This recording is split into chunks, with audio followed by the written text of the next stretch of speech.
बिस्मिल्लाहिर्रहमानिर्रहीम अस्सलाम वालेकुम डियर व्यूअर्स, मैं हूं मोहम्मद सुफियान शाहिद और आज की इस वीडियो में आपको खुश आमदीद कहता हूं।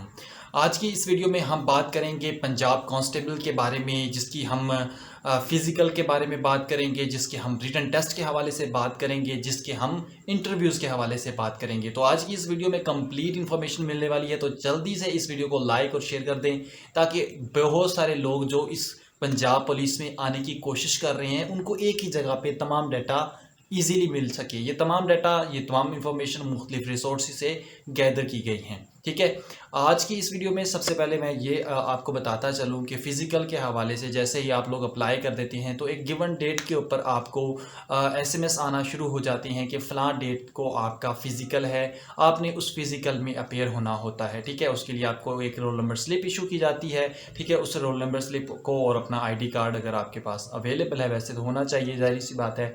18 से 22 साल आपकी एज है तो इसमें लाजमी है कि आपके पास आपका आईडी कार्ड जो है वो हो। ठीक है, इसके साथ साथ फॉर्मेलिटी के लिए बाज़ात ये है कि चेक कर भी लिया जाता है कोरोना का सर्टिफिकेट, वरना मतलब जो है इतना इसके ऊपर फोकस नहीं किया जाता। लेकिन अगर आपकी इंस्ट्रक्शन के अंदर लिखा गया है कि आप कोरोना का आईडी कार्ड जो है सर्टिफिकेट लेके आएँ तो वो लाजमी आपने लेके जाना है। ठीक है, फ़िज़िकल में अब यहाँ पर इंपॉर्टेंट चीज़ें, कुछ टिप्स भी यहाँ पे शेयर करेंगे। चूँकि मैं खुद भी एक फ़िज़िकल दे चुका हूँ एफआईए का, तो उसको मैंने सक्सेसफुली जो है वो क्लियर भी किया। ठीक है, फ़िज़िकल के लिए बहुत सारे लोग ये सोच रहे होते हैं कि एंड टाइम पे जो है आप लोगों ने एक वीक पहले जो है वो प्रिपरेशन करके हम लोग अपेयर हो जाएंगे तो फ़िज़िकल क्लियर हो जाएगा, तो ऐसा नहीं होता। उसके लिए आपको प्रॉपर जो है वो ट्रेनिंग करनी पड़ती है। ट्रेनिंग में से गुजर के ही फिर आप जो है वो वहाँ पर अपेयर होके अपनी जो है वो सलाहियतों को बरोकार लाते हुए वहाँ पर अपनी पोजीशन गेन कर सकती हैं। ठीक है, एक आप इंडिविजुअली भागना और ग्रुप के अंदर भागना थोड़ा सा फ़र्क होता है। ठीक है, वहाँ पे थोड़ा सा लेवल और होता है, जहाँ पर आप भाग रहे हैं वो लेवल कुछ और होता है। ठीक है, प्रिपरेशन ज़रूर करें। भागते हुए एक चीज़ का ख्याल रखना है कि आपने जो सांस है वो नाक से लेना है, यानी मुंह से सांस नहीं लेना, क्योंकि इससे ये होता है कि फिर आप जल्दी आपका सांस फूलना शुरू हो जाता है। सो ट्राई कीजिए कि आपने सांस जो है वो मुंह से बजाय आपने नाक से लेना है। ठीक है, जितना हो सके आपने इस ट्रिक को फॉलो करना है, इंशाल्लाह आप लोग जो है वो कवर कर जाएंगे। दूसरा ये कि आपने जब रनिंग करनी है, ट्रेनिंग की बात कर रहा हूँ, तो 6 दिन आप ट्रेनिंग करेंगे, 1 दिन आप रेस्ट करेंगे। ठीक है, इस तरह से आप प्रिपरेशन करेंगे। फिर जिस दिन आपकी रनिंग होनी है, यानी जिस दिन आपने फ़िज़िकल में अपेयर होना है, उससे 1 दिन पहले आपने रेस्ट करनी है। सो सबसे बड़ी मिस्टेक बहुत सारे लोग ऐसे करते हैं कि उससे 1 दिन पहले बहुत सारे लोग जो है वो रनिंग करके अपने मसल्स को स्ट्रेच कर देते हैं। वो पंजाबी में कहते हैं आकड़ जाते हैं। तो वो अकड़ाव की वजह से जब आप फ़िज़िकल में अपेयर होते हैं तो आपका जिस्म जो है वो जवाब दे जाता है, आपकी टांगें भागने से इनकार कर देती हैं। सो मसल्स को दोबारा से रीबिल्ड होने के लिए 1 दिन का टाइम लाजमी दें। ठीक है, अब यहाँ पर अपने ये भी ख्याल करना है कि आपने पहनना क्या है, शूज़ कौन से होने चाहिए। शूज़ जो हैं वो आपके कंफर्टेबल होने चाहिए। बहुत ज़्यादा हैवी किस्म के शूज़ मत पहन के जाइए जिससे आपको भागने में मसला हो। ठीक है, स्पोर्ट्स के शूज़ जो अमूमन जो है वो मतलब जो है रनिंग के लिए इस्तेमाल किए जाते हैं, उनको आपने लाजमी देखना है। ठीक है, उसकी तस्वीर भी जो है वो यहाँ पर मैं शेयर कर दूँगा। ठीक है, उन शूज़ की बदौलत आप जो है वो इजीली रनिंग को कवर कर सकते हैं। अब बात करते हैं कि फ़िज़िकल के जो है अपनी ड्रेसिंग कौन सी रखनी है। ठीक है, वो आपके ऊपर डिपेंड करता है। आप निक्कर पहनना चाहते हैं, आप जिसमें कंफर्टेबल फ़ील करते हैं। सो बहुत ज़्यादा लूज़ कपड़े नहीं पहनने। ठीक है, लूज़ कपड़े जब आप पहनते हैं तो वो ज़ाहिर सी बात है आपको भागने में उसमें थोड़ा सा प्रॉब्लम होगा। चुस्त कपड़े होने चाहिए, ठीक है, जिसमें आप इजीली कंफर्टेबल फ़ील करते हों। ठीक है, और अब यहाँ पर एक चीज़ आपने ख्याल करनी है। बहुत सारे लोग जो है जब आप जाते हैं अपेयर होते हैं फ़िज़िकल में, तो वहाँ पर देख के रश, वो कहते हैं रश खा जाते हैं, यानी कि लोगों को देख के आप लोगों को डीमोटिवेट होना शुरू हो जाते हैं कि यार इन्नी ज़्यादा आवाम आई हुई है तो फिर साडा नंबर तो बड़ा मुश्किल लगना है, ना तो सिफारिश है ना ही साढ़े को पैसा है। तो ये हमारी एक सोच बन जाती है जिसकी वजह से तकरीबन 50% लोग तो पहले दिन फ़िज़िकल के अंदर जब अपेयर होते हैं, बल्कि जिस दिन वो लेके आते हैं ना, क्या कहते हैं, अपना फार्म लेके आते हैं, उसी दिन डिमोटिवेट हो जाते हैं। फ़िज़िकल में तो बात की बात है, यानी जिस दिन वो फार्म लेने जाते हैं उस दिन लाश देख के कहते हैं लै भी इत्थे तो दाल नहीं गलनी। सो ये सोच के बहुत सारे लोग डीमोटिवेटेड हो जाते हैं, कुछ लोग अपेयर ही नहीं होते, ठीक है। सो फिज़िकल में आप लोगों ने प्रिपरेशन करके जानी है, ठीक है, आपने अच्छे ड्रेसिंग करके जानी है जिससे आप इजीली कंफर्टेबल होके आप भाग सकें। अगर आपका डिस्ट्रिक्ट से जहाँ पर आपकी रनिंग होनी है वो थोड़े से ज़्यादा डिस्टेंस पे है, तो कोशिश करें कि आप एक दिन पहले वहाँ पे जाके स्टे कर लें। उसकी वजह ये होती है कि अगर आपने ट्रैवल करके जाके वहाँ पर रनिंग में अपेयर होंगे तो ये that was difficult for you and difficult for your body. आपकी बॉडी के लिए भी ये मुश्किल होगा, क्योंकि हमारे इसी तरह की बहुत सारे वाक़यात हुए हैं। प्रिपरेशन भी अच्छी थी लेकिन ट्रैवल की वजह से, थकन होने की वजह से फ़िज़िकल में जो है वो अपीयरेंस करते वक़्त जो है क्या कहते हैं कि मतलब क्लियर नहीं कर पाए। बहुत सारे लोग ऐसे ही हैं, ठीक है। सो इस बात का आपने ख्याल रखना है। अगर आपके डिस्ट्रिक्ट से यानी आपका जो डिस्टेंस है वो ज़्यादा है तो आपने क्या करना है, एक दिन जाके पहले स्टे कर लेना है ताकि आपके बॉडी को थोड़ा सा रिलैक्स मिल जाए और सुबह आपने फिर अर्ली मॉर्निंग में वहाँ पे अच्छा, यहाँ पर एक चीज़ और भी मैं शेयर करता चलूँ। यहाँ पे आपकी अपनी ज़ात पे मुनहसर है कि आप विदाउट कुछ खाए पिए अपेयर हो सकते हैं या नहीं। ये हर इंसान की अपनी एक डाइट प्लान है। कुछ लोग जो है वो खाना खा के भागने में कंफर्टेबल फील करते हैं, यानी बहुत ज़्यादा हैवी नहीं होना, नॉर्मल मतलब नॉर्मल। और कुछ लोग बिल्कुल खाए बगैर इजीली भाग सकते हैं। सो ये हर एक इंसान की अपनी डिफरेंट जो है वो नेचर है, ठीक है। मैं इसमें यहाँ पे कोई चीज़ ऐड नहीं करूँगा, ना ही कोई यहाँ पे सजेशन दूंगा, बल्कि आपको खुद देखना है कि आप किस में बेहतर कंफर्टेबल फील करते हैं। कि आया कि आप कोई लाइट वेट चीज़ खा के, जैसे कि केले का इस्तेमाल कर लिया, एग्स का इस्तेमाल कर लिया, ठीक है, जिससे आपके पास जो कैलोरीज़ हैं वो थोड़ी देर आपके जिस्म में रहें और वो बर्न होती रहें और आपको तवानाई मिलती रहे और आप इजीली वहाँ पे जो है वो अपनी रनिंग क्लियर कर सकें। कुछ लोग ये भी करते हैं, कुछ लोग क्या करते हैं कि जी हल्का फुल्का खाना खा के चले जाते हैं, कुछ लोग बिल्कुल खाली पेट चले जाते हैं रनिंग करने के लिए। सो ये आपके ऊपर डिपेंड करता है। आप वो अमल करें जिसको आप पहले अपने ऊपर, जिसकी आपने पहले प्रैक्टिस की हो। ये ना हो कि पहली दफ़ा ही ट्राई वहाँ पे करें और वहाँ पे आप बेहोश हो जाएं, ठीक है। बहुत सारे लोग ऐसे होते हैं, बहुत सारे आपने सानहे सुने होंगे कि रनिंग के दौरान जो है वो बच्चों की डेथ भी हो जाती है। सो इस चीज़ का आपने लाजमी ख्याल रखना है, ठीक है। चीज़ों को बहुत ज़्यादा अपने सर पे भी सवार नहीं करना। जब आप हिम्मत हारने लगो तो अपने आप को, अपनी ज़ात को आवाज़ दो, अपने आप को झंझोड़ो कि यार ये थोड़ी सी एक पेन जो मैं अगर आज बर्दाश्त कर लेता हूँ थोड़ी देर के लिए, अगर मैं आज भाग लेता हूँ तो यकीनन ये मेरी ज़िंदगी की जो है वो काया पलट देगा। अपनी ज़ात को आवाज़ दें, अपने आप को आवाज़ दें, आपके कानों से। आपके पास आपका कोई पसंदीदा शख्स जैसे दूर से खड़ा हो के आपको आवाज़ दे रहा है कि यार भागो भागो भागो, तो यकीन करें आपके अंदर से एक चिल ऑफ वेव पास होगी। आपको एक उम्मीद मिलेगी, आपको एक यकीन मिलेगा कि नहीं यार अब मुझे कामयाब होना है। और जब आप घर से निकलें इस यकीन के साथ अपने घर की तरफ निगाह डालें कि मैं कामयाब हो के लौटूंगा। जब आपको यकीन हो जाता है तो फिर नाकामी मुमकिन नहीं होती। जब आपको यकीन ही नहीं होता, आप बेयकीनी की कैफियत में घर से निकलते हैं तो फिर पहली मतलब 90% तो आप पहले ही हार चुके हैं। लेकिन जब आप इस उम्मीद के साथ निकलते हैं, इस यकीन के साथ निकलते हैं कि कामयाबी के झंडे जो हैं वो गाड़ के आना है, तो फिर कामयाबी आपका मुकद्दर बनती है।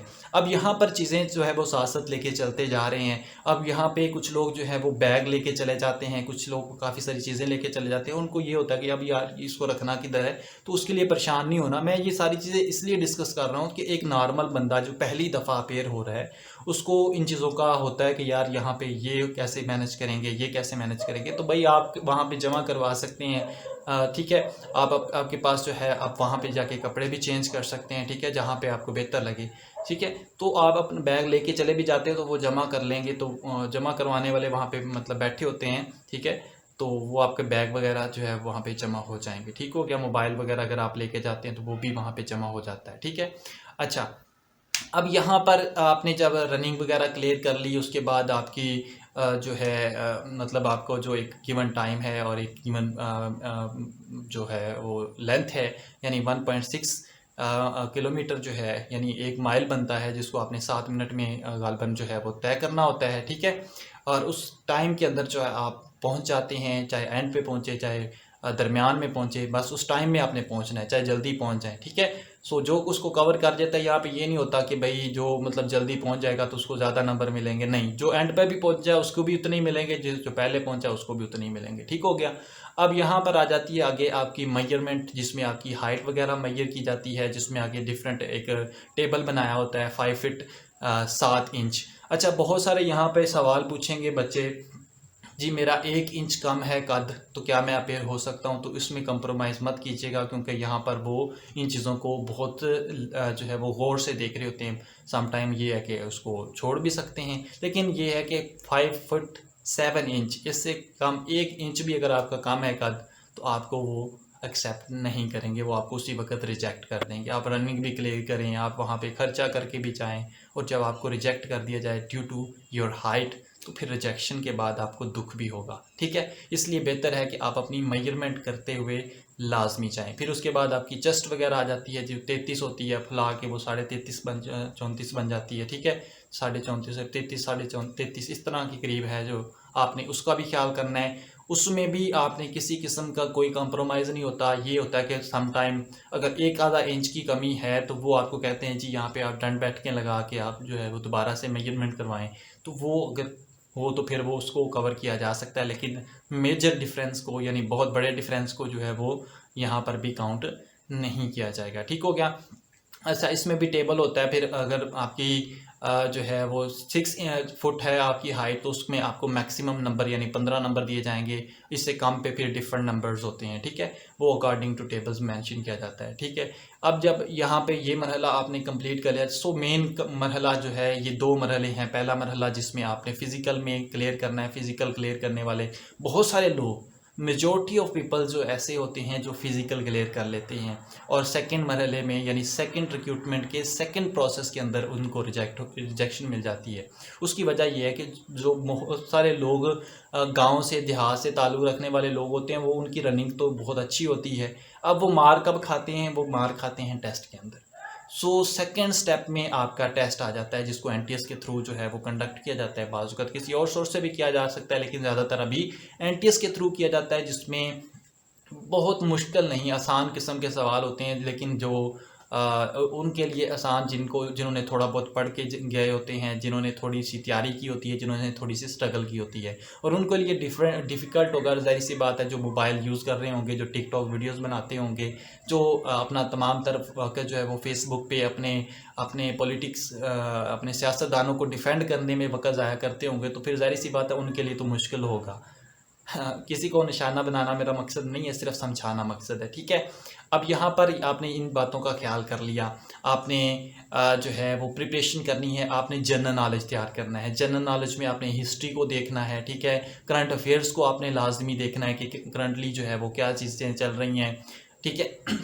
जब आपका टेस्ट होगा, उससे तकरीबन 4 से 5 माह पुराना करंट अफेयर जो है वो पेपर में आता है। 4 से 5, 4 माह कम अज़ कम।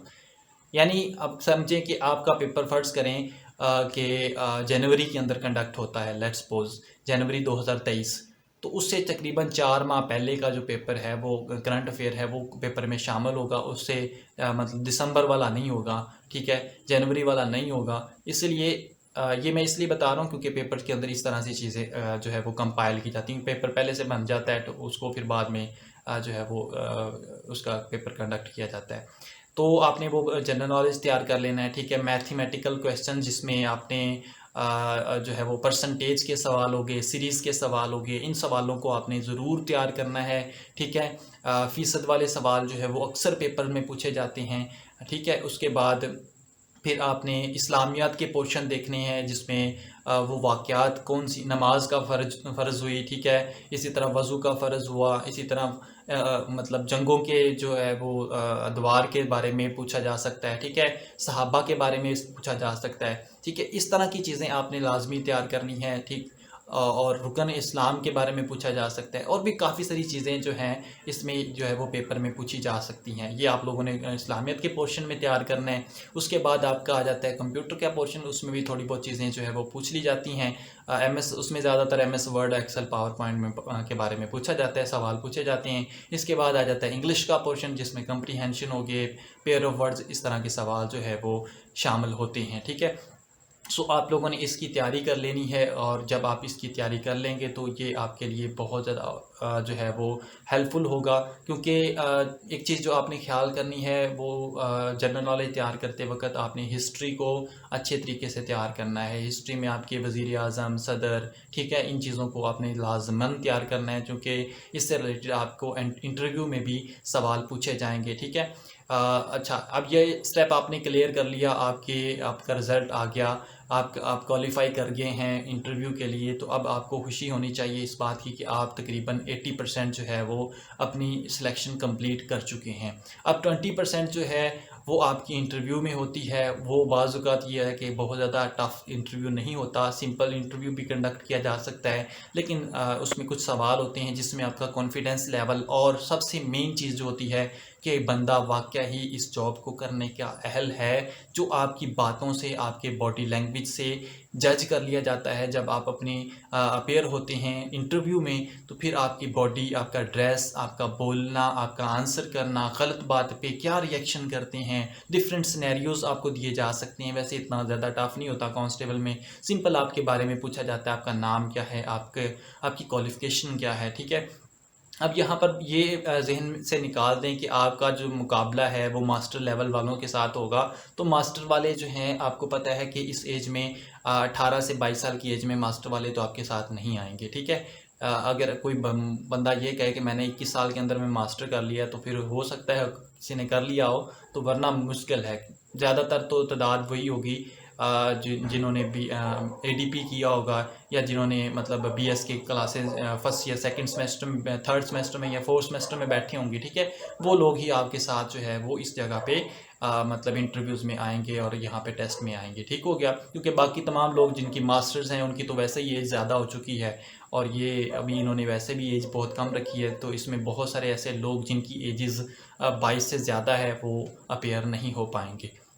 ठीक है। इंटरव्यू में आपने जाते वक्त सबसे पहले इसी चीज़ का ख्याल रखना है कि आपके पास कॉन्फिडेंस अच्छा होना चाहिए। हर बात का आंसर नहीं होता, जो बात नहीं मालूम, जिस बारे में आपको नहीं पता, चाहे वो सारे ही नहीं आपको आते, बट आपने किसी भी जगह पे अपने आप को ओवर स्मार्ट साबित नहीं करना। आपने ये बताना है जो चीज़ आपको आती है। ठीक है। जो चीज़ें आपको नहीं आती उसके बारे में आपने एक्सक्यूज़ कर लेना है। Excuse is better than answering wrong. ठीक है। अगर आप आंसर गलत कर रहे हैं तो उसका एक नेगेटिव इम्पैक्ट आपके इंटरव्यू पे पड़ता है, और इंटरव्यू लेने वाला फिर कोई आम बंदा नहीं होता, वो आपसे भी ज़्यादा सियाना होता है, क्योंकि उसने भी वक्त लगाया होता है और उसका भी एक्सपीरियंस होता है, और वो जज कर लेता है कि कौन सा बंदा किस नेचर क्या है, और वाकया ही वो इस जॉब को करने के अहल भी है और इसको कंटिन्यू रखेगा या नहीं रखेगा। सो उसको जज कर लिया जाता है। सो इसलिए इंटरव्यू में आपने अपने आप को तैयार करके जाना है। इंटरव्यू इज़ जस्ट टू जज your personality. Interview is just to जज योर बिहेवियर। ठीक है। ये सारी चीज़ें नॉलेज टेस्टिंग के लिए नहीं होती, ये सिर्फ आपका बिहेवियर, आपकी पर्सनैलिटी, आपकी सोच को जज करने के लिए होता है, आपके रवैये को जज करने के लिए होता है कि इंटरव्यू के अंदर जो बंदा अपीयर हो रहा है, तो वो क्या इस जॉब को के अहल भी है, और क्या ये बंदा इस जॉब को आगे फ्यूचर में करेगा भी या नहीं करेगा। ठीक है। सो इसलिए ये इंटरव्यू कंडक्ट होता है। इसमें इतने ज़्यादा टफ नहीं सवाल पूछे जाते, लेकिन सम टाइम जो है वो सवाल इस तरह के भी होते हैं जिसमें आपको हिस्ट्री से रिलेटेड किसी वज़ीर आज़म के बारे में पूछा जा सकता है। ठीक है। आप जिस एज आपका सन पूछा जाएगा कि कब आप पैदा हुए, उस साल, जैसे अगर मैं अपनी बात करूं 1997, तो उस साल कुछ इंपॉर्टेंट वाक़यात के बारे में पूछा जा सकता है कि उस साल कौन से ऐसे इंपॉर्टेंट वाक़यात हुए थे। क्योंकि ये चीज़ें जो है ना, इस तरह का इंटरव्यू वाले के ऊपर डिपेंड करता है।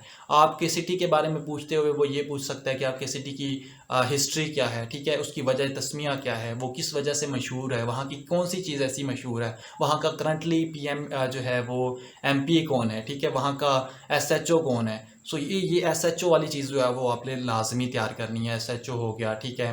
ASI कौन है। ठीक है।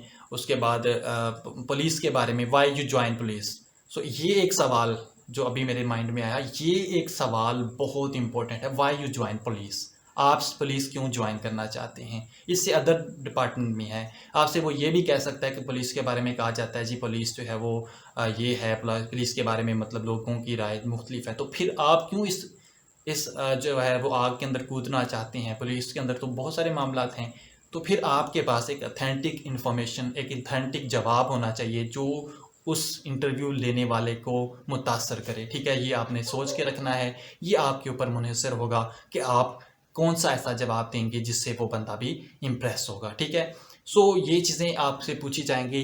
तो ये वो एक तमाम जो है वो एक सिनेरियो था जिसमें से गुज़र के एक बंदा जो है वो क्या कहते हैं कि पुलिस कांस्टेबल के लिए सिलेक्ट किया जाता है, जिसमें सबसे पहले फ़िज़िकल के बारे में हमने बात की, फिर उसके बाद हमने रिटन टेस्ट के बारे में बात की, फिर उसके बाद हमारे पास इंटरव्यू आ जाता है। इंटरव्यू में जो बंदा क्वालिफाई कर लेता है उसके बाद उसको मेडिकल के लिए कॉल की जाती है। उसके बाद फिर ऑफ़र लेटर्स वगैरह आनी शुरू हो जाती हैं। उसके बाद फिर फाइनल ट्रेनिंग पर बुला लिया जाता है।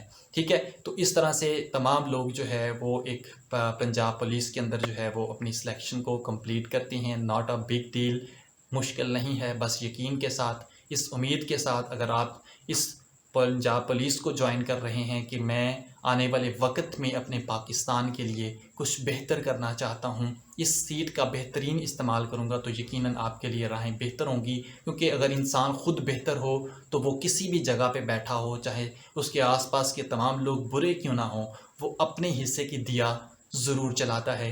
तो अपने हिस्से की दिया आपने भी जलानी है। इस उम्मीद के साथ अगर इस डिपार्टमेंट में अगर आप कदम रखेंगे तो यकीनन आपके लिए आसानियाँ होंगी। अपना बहुत सारा ख्याल रखें। और जाते हुए अगर आपको कोई भी बात समझ नहीं आई वो कमेंट की सूरत में आप लाजमी पूछें। अपना बहुत सारा ख्याल रखें और चैनल को सब्सक्राइब करना मत भूलें। अल्लाह हाफिज़।